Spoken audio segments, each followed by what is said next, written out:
भगवत प्राप्ति में क्या आवश्यक है? हमारे श्री प्रहलाद जी महाराज कहते हैं, न दानम न तपो नेज्य न शौच्यम न व्रतानि च प्रीयते मलया भक्त्या हरिरन्यत विडंबनम।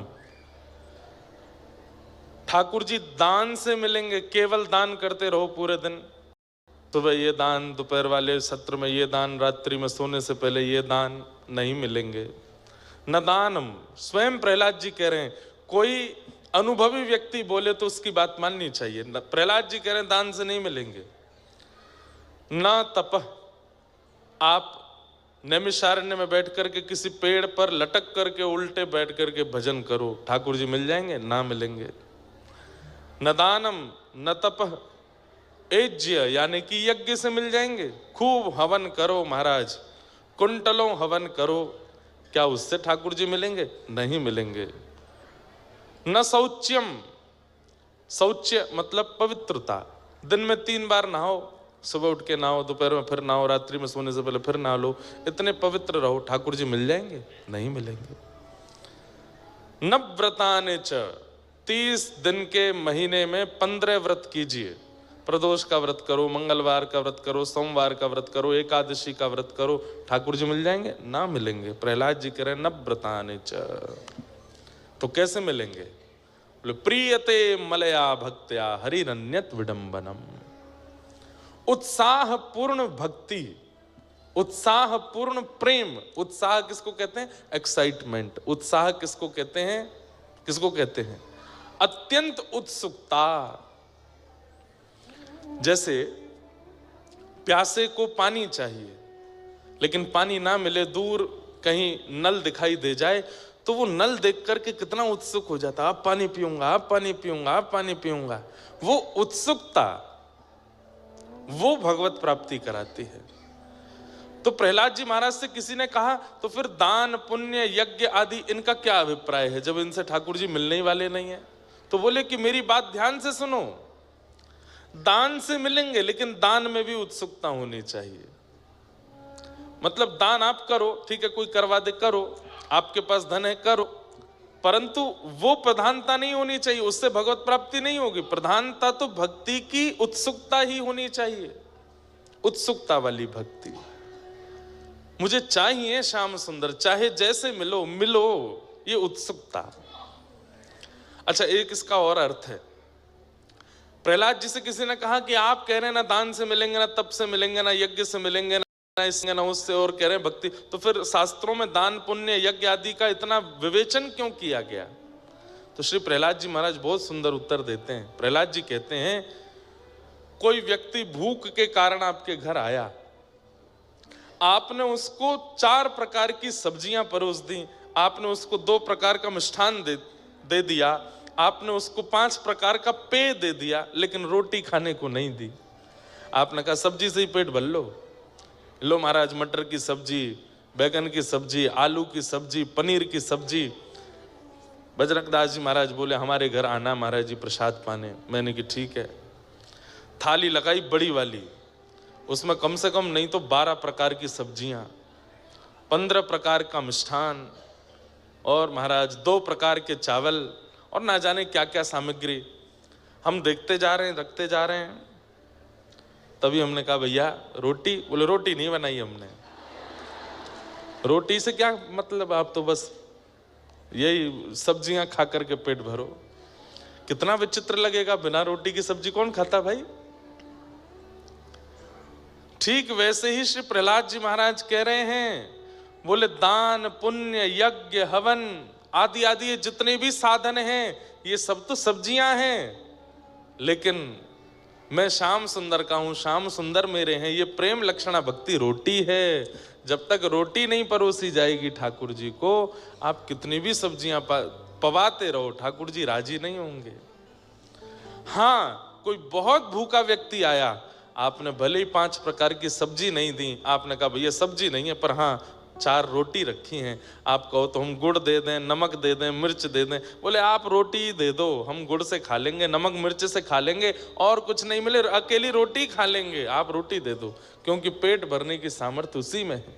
ऐसे ही नाथ की, ठाकुर जी की जो प्रेम की क्षुधा है उसकी निवृत्ति तो भक्त के प्रेम भक्ति से ही होती है।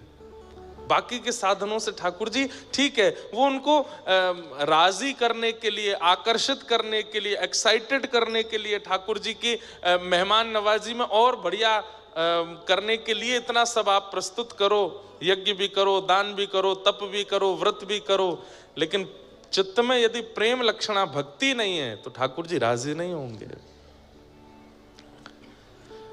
प्रियते मलया भक्त्या, ध्रुव जी महाराज को 4 महीने के भजन से ठाकुर जी मिल गए, तो कई संतों ने तो कमंडल फेंक दिए, बोले हम यहाँ 1000 साल से बैठे, हम बाबड़े हैं, 100 साल हो गए, हम अपना घर बार छोड़ के बैठे हैं, हमको नहीं मिले। और वो राजा का बेटा, उसको 4 महीने में मिल गए ठाकुर जी। तब नारद जी महाराज प्रकट हो गए, और प्रकट होकर के नारद जी ने एक कथा सुनाई।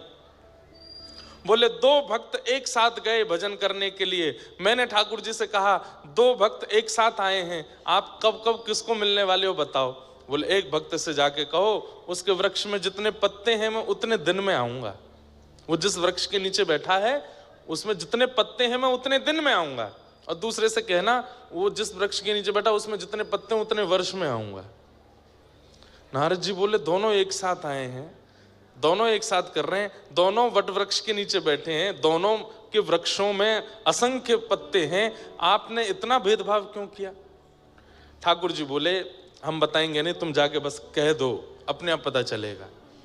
पहले भक्त से जाके कहा अरे भैया तेरे तो भाग्य खुल गए। अरे नारद जी कब मिलेंगे भगवान। बोले बस कुछ दिन की बात और है। बोले कितने दिन। बोले ऊपर जो वृक्ष है इसमें जितने पत्ते हैं इतने दिन में मिलेंगे। उसने ऊपर पत्ते देखे, सिर पटकने लगा, अभी इतने दिन और लगेंगे ठाकुर जी को। अरे पत्नी छोड़ के आया, बच्चे छोड़ के आया, परिवार छोड़ के आया, सब घर बार छोड़ करके मैं आया, इतने दिन और लगाएंगे ठाकुर जी। रोने लगा। नारद जी बोले तू तो रो रहा है, उसका दूसरे का क्या होगा, उसको तो उतने वर्ष में मिलने वाले हैं। चल भैया थोड़ी और बोले मैं प्रतीक्षा नहीं, इतने दिन कौन प्रतीक्षा करे, मैं तो जा रहा हूं।